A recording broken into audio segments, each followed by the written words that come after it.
Ya, entonces vamos a continuar, chicos, con el capítulo 6. Habíamos quedado aquí en la mioglobina. Como siempre hacemos una recapitulación, pues estamos empezando, estamos en dinámica y función de las proteínas, ¿verdad? Habíamos visto que, las proteínas globulares tienen como principal función fijar ligandos, es decir, fijar alguna molécula en su estructura proteica. Estas proteínas, las proteínas globulares, hay dos opciones en las proteínas globulares, que tengan un sitio de fijación o más de un sitio de fijación. Habíamos visto que las proteínas que tienen un solo sitio de fijación responden a un gráfico de tipo hiperbólico, en el que significa, una curva hiperbólica significa que tiene un solo sitio de fijación esa proteína y además, un solo sitio de fijación, o puede tener más de un sitio, pero no cooperativo, la fijación no cooperativa. En cambio, una proteína con más de un sitio de fijación responde su saturación, su nivel de saturación, a una curva sigmoidal o sigmoidea. Una curva sigmoidea significa que una proteína tiene dos o más sitios de fijación y además son cooperativos. Es decir, que el evento de fijación en un sitio ayuda a que los otros eventos de fijación sean mucho más rápidos. Ese fenómeno se denomina efecto alostérico. Bueno, para entender mejor y no haber usado simplemente L, P, L, etcétera, como hemos visto, habíamos empezado a estudiar a proteínas, digamos, de una manera más tangible, la mioglobina y la hemoglobina. Habíamos estudiado a la mioglobina como una proteína que tiene un solo sitio de fijación. Habíamos visto que, estábamos viendo primeramente que todas las proteínas, tanto la mioglobina como la hemoglobina, se caracterizan porque son proteínas que unen oxígeno, que ligan oxígeno. Su ligando entonces es el oxígeno. Ambas proteínas, en consecuencia, tienen como grupo fijador de oxígeno al grupo hemo. El grupo hemo es un anillo tetrapirrólico y que corresponde al anillo de protoporfirina 9. La mioglobina tiene un solo grupo hemo, la hemoglobina tiene más de un grupo hemo, tiene 4 grupos hemos. Bueno, pues habíamos quedado empezando a estudiar a la mioglobina. Entonces hemos estudiado el grupo hemo, que es el común denominador para ambos tipos de proteínas. Empezamos con la mioglobina. La mioglobina, entonces, es donde se encuentra la mioglobina, es la proteína que se encuentra en el músculo. Habíamos quedado acá. La mioglobina es una proteína localizada en el músculo. De ahí viene el prefijo mio, ¿verdad? De músculo. Y se caracteriza porque actúa como un reservorio de oxígeno. Es un almacenador de oxígeno y facilita o distribuye el oxígeno en el músculo.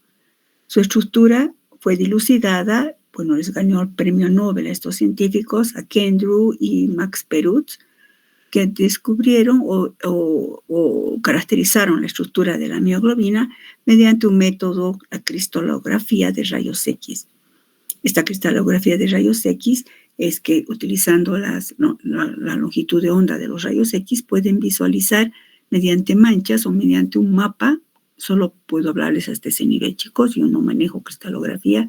Es un método sumamente sofisticado que se forma como un mapa donde se puede interpretar, realmente no tan fácil, que la mioglobina es una molécula compacta, así informaron, globular, esférica, su cadena polipeptídica está plegada, posee una estructura secundaria de tipo helicoidal alfa, dextrógiro, y se reconocen varios dominios en su estructura. Es una molécula es más pequeña que la hemoglobina. Está formada solo por una cadena polipeptídica y solo tiene un grupo hemo. Hemos dicho que la principal función de la mioglobina es unir o ligar el oxígeno. Pues, ¿cómo une el oxígeno? La unión al oxígeno podemos considerarlo en términos cuantitativos y vamos a considerar la unión del oxígeno a la mioglobina descrita como un equilibrio químico para tratar de entender. Como solo tiene un grupo hemo, entonces cae en la calificación de proteína con un solo sitio de fijación. Entonces, aplicando lo que hemos visto desde las diapositivas 19 en adelante, ¿verdad? Les dije que vengan repasando. Habíamos dicho que vamos a aplicar el equilibrio químico. P, hemos dicho, verá, proteína más ligando nos da el complejo proteína unida a su ligando. Si P es mioglobina y L el oxígeno, entonces se formará mioglobina unida al oxígeno. Si aplicando la ley de acción de masas tendríamos el equilibrio, la constante de equilibrio de esta fijación sería concentración de los productos sobre concentración de los reactivos. Y para la disociación, que es la reacción inversa, tendríamos mioglobina unida al oxígeno, se disociaría en mioglobina sola y oxígeno. La constante de disociación estaría dada por concentración de los productos sobre concentración de los reactivos. Bueno, para saber cómo se fija con el oxígeno, pues aplicamos la función de saturación. Hemos dicho, ¿verdad?, que la función de saturación está dada a P, recuerdan, PL sobre PL más P, o sea, proteína unida al ligando, en este caso mioglobina unida a oxígeno, sobre mioglobina unida al oxígeno más mioglobina pura. Sería cantidad de mioglobina unida al oxígeno en función de la proteína total, recuerdan.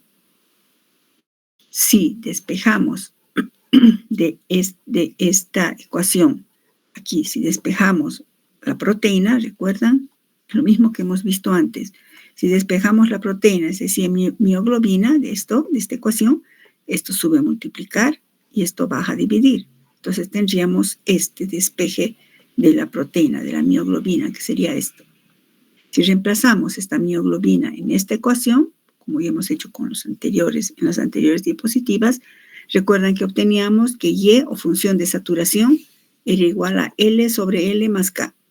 O sea, concentración de ligando sobre concentración de ligando más K. Pero en este caso, L obviamente es el oxígeno. Entonces ponemos concentración de oxígeno sobre concentración de oxígeno más K. K habíamos definido como, ¿verdad?, como una concentración de ligando necesaria para saturar al 50% la proteína y se expresa como P50. Como quiera que subiera, o sea, como hay un solo, esta es la ecuación que se puse, ¿no?, para recordar. Puesto que el oxígeno es un gas, es conveniente expresar su concentración como presión parcial de oxígeno. Entonces, expresando como presión parcial de oxígeno, en vez de oxígeno sobre oxígeno más K, sería Y es igual a presión parcial de oxígeno sobre presión parcial de oxígeno más P50. Recordemos que Y es la función de saturación que se define como qué cantidad de oxígeno está unida a la mioglobina, y P50, ¿a qué se refiere? Nos mide la afinidad, en este caso, de la mioglobina por el oxígeno, que es la expresión en la cual P50 es una concentración, en este caso, perdón, P50 es la presión parcial de oxígeno con la cual se saturaría la mioglobina al 50%. Para la mioglobina, P50 es un TOR. Repito, ¿qué es P50 para la mioglobina? Se refiere a una presión P50 para la mioglobina. Saque una flechita. P50 para la mioglobina se refiere a una presión parcial de oxígeno necesario para saturar la mioglobina al 50%. Para la mioglobina, esta presión parcial, este P50, es de un TOR. Recuerdan, TOR es una medida de presión. Se les he puesto como un resumen acá. Para la mioglobina, P50 es de un TOR. ¿Qué significa eso? Que con un TOR, la mioglobina se saturará al 50%.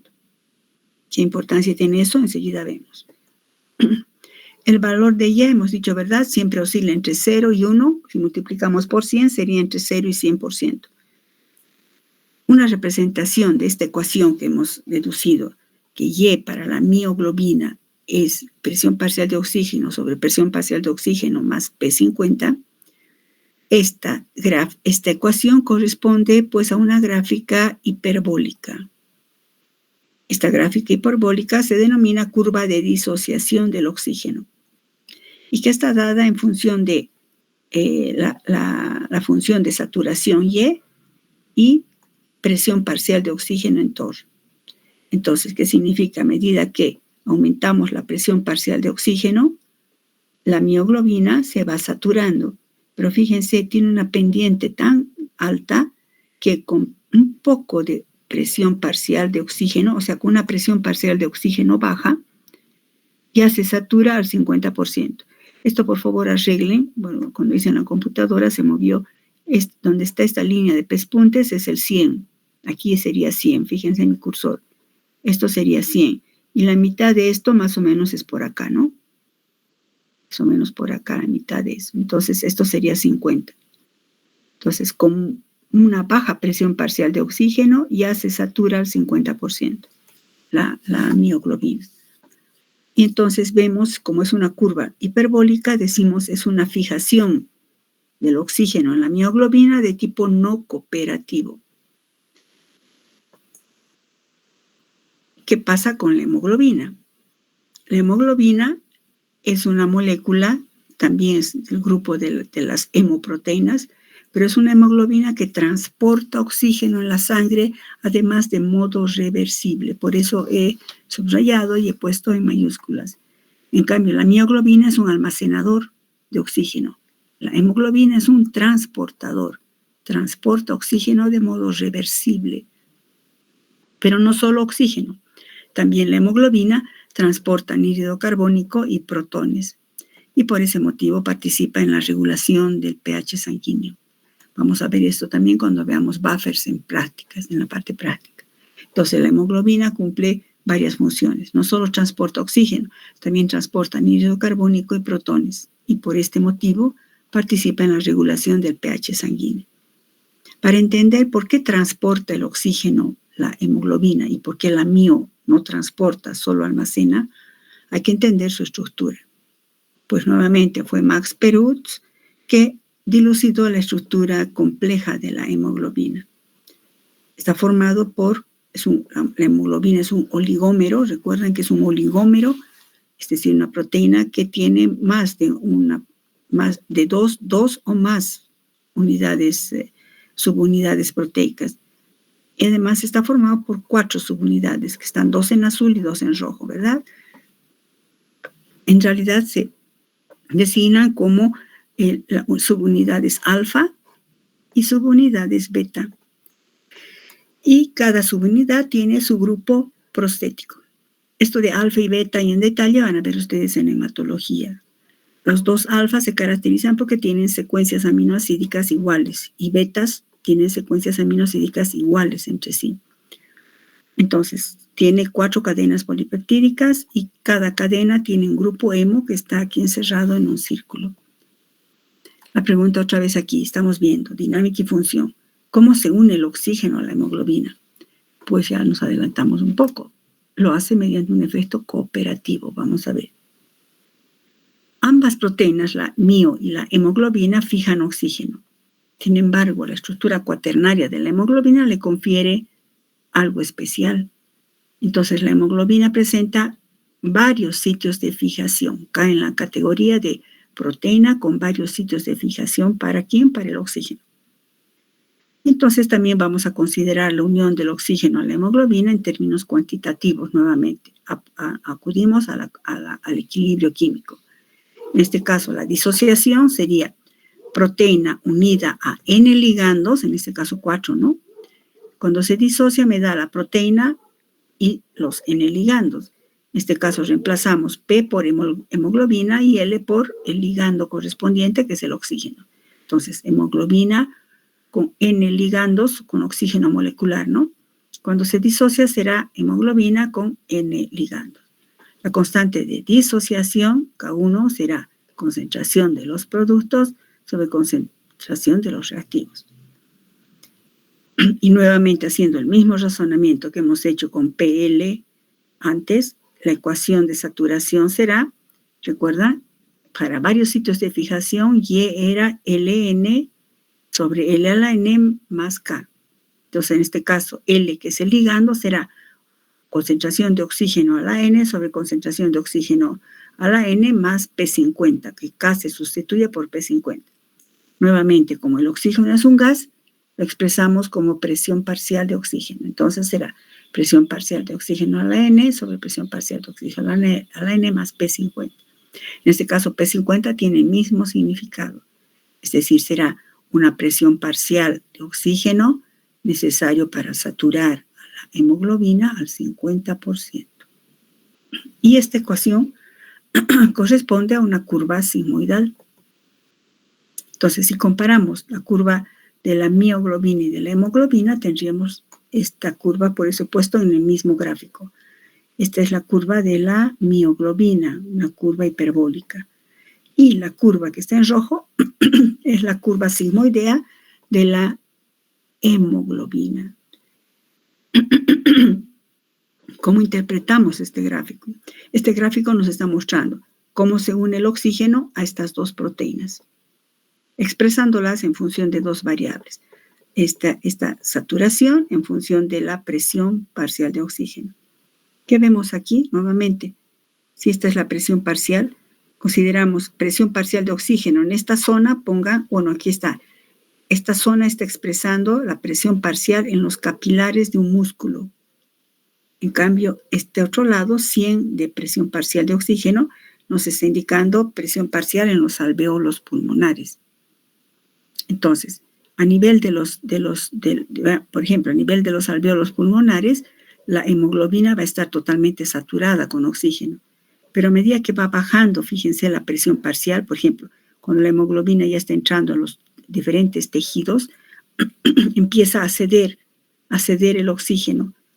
Por eso su saturación es relativamente, llega al 50% de saturación con una presión parcial todavía alta, como 26 torr. En cambio, a esta misma presión parcial de torr, la mioglobina estaría casi totalmente saturada. Entonces, la hemoglobina requiere mayor concentración o mayor presión parcial de oxígeno para saturarse. Fíjense que el 50% aquí es 28. En cambio, el 50% para la mioglobina es de 1 torr. Por eso les he puesto esto en rojo. La hemoglobina requiere mayor concentración de oxígeno para llegar a su presión parcial del 50%.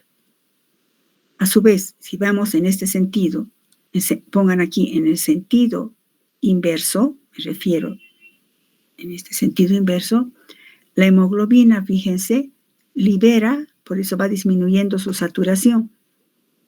Con 40 ya está disminuyendo su saturación. Aquí baja rápidamente la saturación, llega al 50% y en cambio a este nivel la mioglobina sigue saturada. Por eso decimos, la hemoglobina libera oxígeno más fácilmente. Espero esté claro esto, chicos. La hemoglobina libera oxígeno más fácilmente. La hemoglobina requiere mayor concentración de presión parcial o mayor presión parcial de oxígeno para saturarse, pero también libera oxígeno más fácilmente. Por eso decimos que la hemoglobina es un transportador, no es un almacenador de oxígeno. Los torr de la hemoglobina es 26 torr, el P50, en cambio de la mioglobina es 1 torr. O sea, menos presión parcial se necesita para saturar al 50% a la mioglobina. Entonces, las curvas de disociación del oxígeno de la mioglobina y la hemoglobina difieren en los siguientes aspectos importantes. La mioglobina produce una curva de fijación no cooperativa, o sea, hiperbólica, ¿verdad? En cambio, la hemoglobina muestra una curva sigmoidal que refleja en consecuencia un intenso grado de cooperación. ¿Qué significa eso de cooperación? Que cada interacción de oxígeno con el grupo hemo de la hemoglobina facilita la siguiente fijación hasta llegar a una velocidad de 400 veces más. Esto sería el efecto alostérico que hemos dicho, ¿verdad? Tenemos la hemoglobina. Cuando capte en uno de sus grupos hemo una molécula de oxígeno, cambia la conformación de la hemoglobina y la siguiente entra más fácil. Cuando entran dos, la tercera entra más fácil, y cuando entra 3, la cuarta entra 400 veces, está calculado, más fácil. A eso se refiere que hay un grado muy intenso de cooperación. Recuerdan que la hemoglobina transporta el oxígeno. ¿Desde dónde? Por ejemplo, desde los pulmones, donde inspiramos el oxígeno, pues ingresa el oxígeno, eso vamos a ver más adelante, y entra los eritrocitos y la hemoglobina capta el oxígeno. Desde los pulmones hasta los tejidos. Entonces, cuando se va a unir en los pulmones, se une de esta manera. Pero cuando llega la sangre arterial a los tejidos, ahora esta hemoglobina tiene que donar ese oxígeno. Y entonces el proceso inverso también es cooperativo. La primera molécula de oxígeno sale, la siguiente más rápido y más rápido. Por eso les pongo, inversamente la liberación de oxígeno de un grupo facilita la liberación de oxígeno de los demás. O sea, hay un efecto alostérico de absorción de oxígeno, también en la liberación de oxígeno. En otras palabras, se dice, parece como si hubiera comunicación entre las 4 cadenas polipeptídicas y con sus 4 grupos hemos de la hemoglobina. Si vemos nuevamente acá, podemos ver que para cualquier valor de presión parcial de oxígeno, por ejemplo, 20, la Y o función de saturación es mayor siempre para la mioglobina que la hemoglobina. Es decir, la mioglobina tiene mayor afinidad por el oxígeno que la hemoglobina. Porque para 20, por ejemplo, la saturación para la hemoglobina es nada más esto, debe ser aquí unos 20. En cambio, para la mioglobina, a la misma presión parcial será pues 80, 90. La mioglobina tiene mayor afinidad por el oxígeno. Y aquí surge una contradicción, diríamos, ¿por qué va a tener mayor afinidad? ¿Verdad? Si la mioglobina tiene un solo hemo, en cambio la hemoglobina tiene 4. ¿Por qué la mioglobina tendría más afinidad? Pues esto está relacionado con la estructura cuaternaria de la hemoglobina. Y eso es lo que vamos a ver. ¿Cómo explicamos esto? ¿Cómo se explica esta cooperatividad en términos de la estructura cuaternaria de la hemoglobina? Hay una teoría, repito, ¿cómo se puede entender este efecto cooperativo? Es decir, que el primer oxígeno que entra ayuda al siguiente. Eso para captar oxígeno. Y para ceder oxígeno en los tejidos, la primera molécula que sale facilita que la segunda y la tercera y la cuarta salgan rápido. ¿Cómo se explica eso? Por eso se dice que no tiene tanta afinidad, porque no se lo agarra, diríamos en términos simples, la hemoglobina no se lo agarra al oxígeno, en cambio la mioglobina se lo agarra, es de mí, para mi músculo. En cambio la hemoglobina es generosa, podríamos decir así, capta, pero también con mucha facilidad lo cede. ¿Cómo se explicaría esto? En términos moleculares, obviamente, hay la teoría de que la hemoglobina se podría encontrar en 2 estados conformacionales extremos, que se han llamado la forma tensionada o T y la forma relajada R. Es decir, que la hemoglobina se mueve sobre sí misma, dando diferentes estados conformacionales. La desoxiohemoglobina, es decir, la hemoglobina que ha cedido oxígeno, se llama forma T o forma tensionada. ¿Qué le pasa o qué sucede con esta desoxiemoglobina? Los centros de unión al oxígeno están tensionados. Y entonces, como están tensionados, no tiene afinidad o no une el oxígeno. Desoxiemoglobina no tiene afinidad por el oxígeno. Esto sobre todo estaría a nivel de los tejidos, ¿no? Cuando la sangre, recuerda que la sangre que lleva oxígeno es la sangre arterial y la sangre que lleva el anhídrido carbónico hacia los pulmones es la sangre venosa. Entonces, la sangre venosa tendría la desoxiemoglobina. Sangre venosa tendría a la desoxiemoglobina, que no tiene afinidad por el oxígeno. Pero cuando llega a los alvéolos pulmonares y aumenta la concentración de oxígeno, inmediatamente cambia la conformación de la hemoglobina y empieza a volverse con una estructura, una conformación relajada, donde los centros de unión al oxígeno están libres de tensión y se une el oxígeno con mucha facilidad. Entonces, la oxihemoglobina es la forma relajada y la desoxihemoglobina, es decir, hemoglobina sin oxígeno, es la forma tensionada. ¿Qué ocurre entonces? Ocurren cambios en la estructura cuaternaria, cambios conformacionales en la estructura cuaternaria. Ahora, vámonos un poco con fisiología. Cuando la hemoglobina llega a los pulmones, ¿de cómo llega a los pulmones? Con la sangre venosa, ¿verdad? Llega a los pulmones.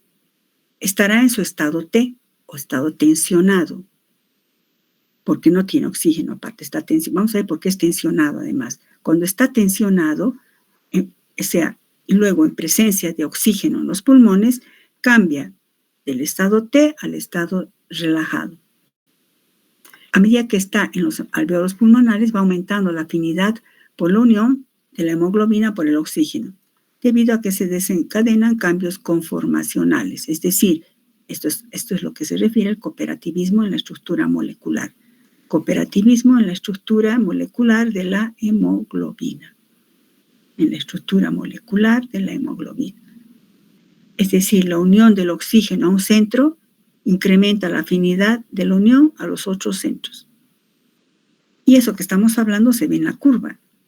Por ejemplo, esto es función de saturación y presión parcial de oxígeno. A bajas concentraciones de presión parcial, ¿dónde estaríamos? En los tejidos. La hemoglobina está en su forma tensionada, porque no tiene oxígeno, lo ha cedido todo, ahora está en su forma tensionada. Por eso la curva es poco empinada. A bajas concentraciones de oxígeno, todas las moléculas están en T. Pero a medida que se acerca a los alveolos, está en los alveolos, aumenta la conformación R, cambia la conformación de T a R y comienza a saturarse con oxígeno, hasta que llega a una total saturación con oxígeno. Por eso, la unión al oxígeno incrementa la unión de los siguientes cuando está en los pulmones. Surge de aquí un efecto importantísimo, el efecto Bohr. Este efecto Bohr ha ayudado mucho a explicar, por ejemplo, a casos fisiológicos peligrosos como la alcalosis y la acidosis. El efecto Bohr. ¿En qué consiste el efecto Bohr? Aquí les pongo en mayúscula como adelanto. La regulación de la liberación de oxígeno por la hemoglobina producida por protones y anhídrido carbónico se denomina efecto Bohr. Entonces los protones y anhídrido carbónico tienen que ver en la afinidad, en la facilidad que la hemoglobina tiene para donar oxígeno o para captar oxígeno. ¿Por qué? Entonces la hemoglobina responde a 3 señales. Tiene que ver con la presión parcial de oxígeno. La hemoglobina responde a una concentración de protones y a una concentración de anhídrido carbónico. ¿De dónde sale esto? ¿Recuerdan esta ecuación? La glucosa más oxígeno forma anhídrido carbónico más agua más ATP, que esta es una reacción súper extra resumida de lo que es la glicólisis que van a ver al año. Cuando la glucosa entra a una célula y se utiliza como energía, se oxida. Al oxidarse genera anhídrido carbónico, agua y energía. Pero también genera protones, eso van a ver ustedes en los ciclos metabólicos. Entonces, los tejidos en metabolismo rápido, por ejemplo, como un tejido en ejercicio, como un músculo en ejercicio, una persona que está haciendo ejercicio, ¿qué va a pasar? Necesita energía. ¿De dónde va a sacar la energía? De la glucosa. Esa glucosa puede estar en su hígado o puede estar en el glucógeno muscular, ¿no? Pero necesita de energía. Y entonces, al combustionar o al utilizar, se llama la glucosa, genera anhídrido carbónico y grandes cantidades de protones y anhídrido carbónico. Estos protones y anhídrido carbónico, generados por el tejido, vamos a ver enseguida, van a favorecer la liberación del oxígeno de la hemoglobina. Imagínense un tejido, un músculo que está funcionando y está liberando protones y anhídrido carbónico. Y la hemoglobina, bien bonita, llega con la sangre y apenas entre en contacto con protones y CO2, la hemoglobina liberará oxígeno. ¿Para quién? Para el músculo. Y el músculo seguirá trabajando. Veamos eso con más detalle. Entonces, el efecto Bohr se refiere a la regulación de la liberación de oxígeno por la hemoglobina producida por protones y CO2. Algo que es importante, ¿por qué los protones? ¿Qué tienen que ver los protones? Los protones bajan el pH, ¿verdad? Y entonces a menor pH hay menor afinidad de la hemoglobina por el oxígeno. Esto podemos ver en estos gráficos. Curva de disociación de la oximoglobina a un pH de 7,2, por ejemplo, fíjense, con esta presión parcial, la misma presión parcial, por ejemplo, de 35 a un pH de 7,2, fíjense, la saturación es más baja. En cambio, a esa misma presión parcial, pero con un pH mayor, el porcentaje de saturación es mucho mayor. O sea que se satura menos a menor pH. Si se satura menos a menor pH, entonces decimos que a menor pH la hemoglobina tiene menos afinidad. Tiende a soltar su oxígeno. Cuando baja el pH, tiende a soltar. ¿Y por qué baja el pH? Porque se liberan protones. ¿Quién libera protones? Los músculos en ejercicio. Y entonces se favorece hacia el músculo porque la hemoglobina le está dando oxígeno para que ocurra esto. Entonces, a menor pH, menor saturación de la hemoglobina por el oxígeno. Es decir, menor fracción, o sea, porcentaje de saturación. ¿Cómo influye el CO2? El CO2 producido por el músculo en ejercicio, ¿de dónde sale el CO2 nuevamente? De aquí, ¿no? De esto, de la combustión, del ejercicio. El músculo está en ejercicio, está produciendo mucho CO2. ¿Cómo el CO2? El CO2 producido en el músculo en ejercicio atraviesa la membrana del glóbulo rojo. Sale del músculo e sale a la sangre. Y en la sangre entra al interior del glóbulo rojo con un transportador de membrana. ¿Cómo afecta ese CO2 a la afinidad de la hemoglobina? Lo hace por dos mecanismos. Al ingresar el CO2 al interior del glóbulo rojo, hace caer el pH en el interior de la hematía. ¿De cómo? Entra CO2. ¿De dónde? De los músculos. Sale a la sangre, de la sangre ingresa al eritrocito, al glóbulo rojo. El anhídrido carbónico se combina con el agua dentro del glóbulo rojo y forma ácido carbónico. El ácido carbónico tiene un pK de 6,35 menor a 7. Y entonces va a estar ionizado. Aquí pongan se ioniza. Es decir, se disocia en bicarbonato más protones. Entonces el aumento de protones, ¿qué hace? Baja el pH. Al bajar el pH se estabiliza el estado T. Y el estado T no tiene afinidad por el oxígeno. Por tanto, menor afinidad de la hemoglobina por el oxígeno. ¿Qué hace? Pues lo dona su oxígeno. ¿A quién? Al músculo. Veamos eso mismo. Por ejemplo, este es un músculo aquí trabajando. Se genera CO2 de la ecuación que hemos visto. El CO2 se libera a la sangre, entra al eritrocito, el CO2 se combina con el agua, forma bicarbonato. Debido a su pK, se disocia en bicarbonato y protones. Entonces, estos protones que hacen, bajan el pH y disminuye o estabilizan el estado T.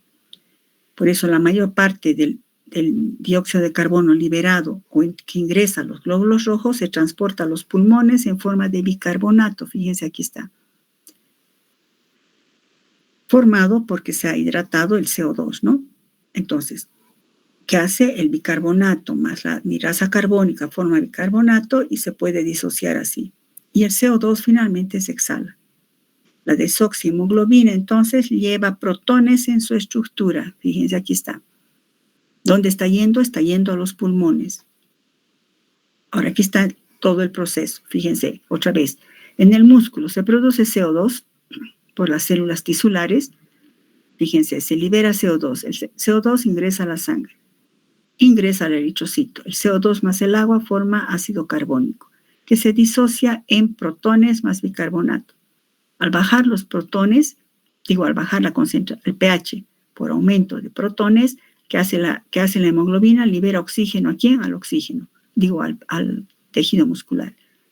Y este bicarbonato que está aquí va a ser transportado en los eritrocitos, pero parte, fíjense, sale a la sangre por un mecanismo antiporte. Les voy a dictar esto, solo atiéndanme. Sale el bicarbonato a la sangre, fíjense en la figura. Perdón. en la figura. Sale el bicarbonato e ingresa cloruro. Recuerda, es un mecanismo antiporte. Sale uno, entre el otro.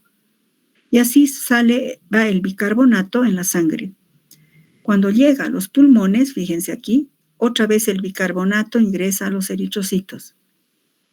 El bicarbonato se combina con el protón, forma ácido carbónico. La anhidrasa carbónica lo disocia en anhídrido carbónico y agua, y el anhídrido carbónico se exhala en los pulmones.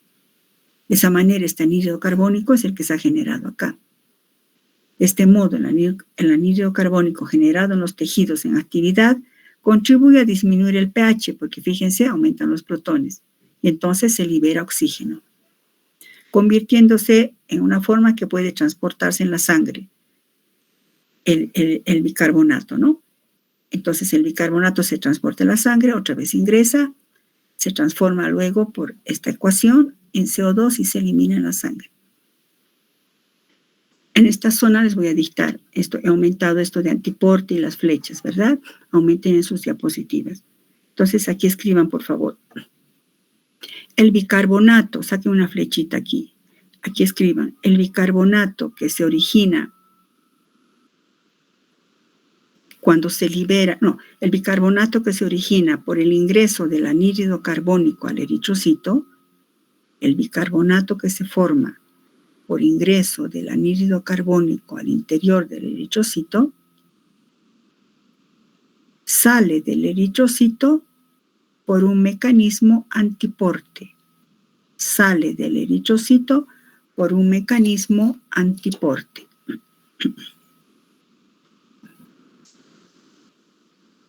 Por un mecanismo antiporte.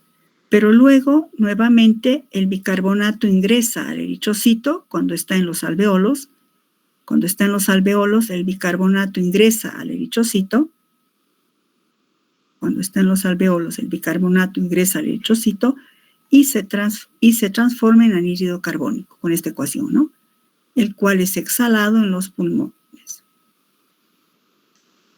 Por tanto, la regulación de la liberación de oxígeno por la hemoglobina, fíjense, producida ¿por quién? Por protones y CO2, que actúan como efectores alostéricos, se denomina efecto Bohr. Con esto hemos acabado este tema, chicos.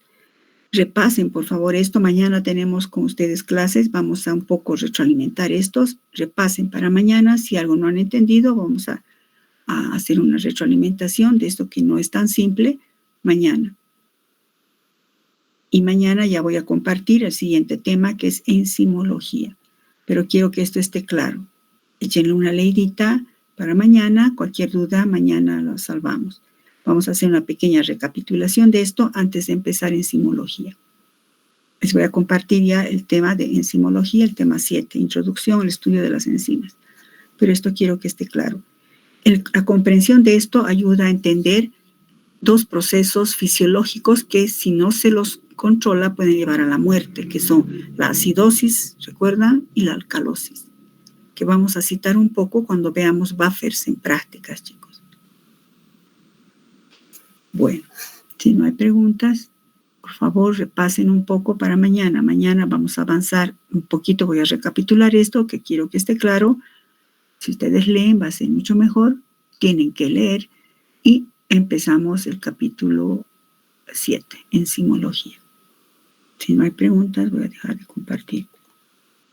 Si no hay preguntas hoy, puede haber mañana. Mañana tenemos clases, vamos a pasar. Cuando sea un periodo, chicos, sé que tienen, creo, un examen el jueves, me han mandado unos mensajes. Cuando sea solo un periodo, vamos a avanzar mañana. Está bien, chicos, nos vemos mañana y en prácticas. Hasta luego.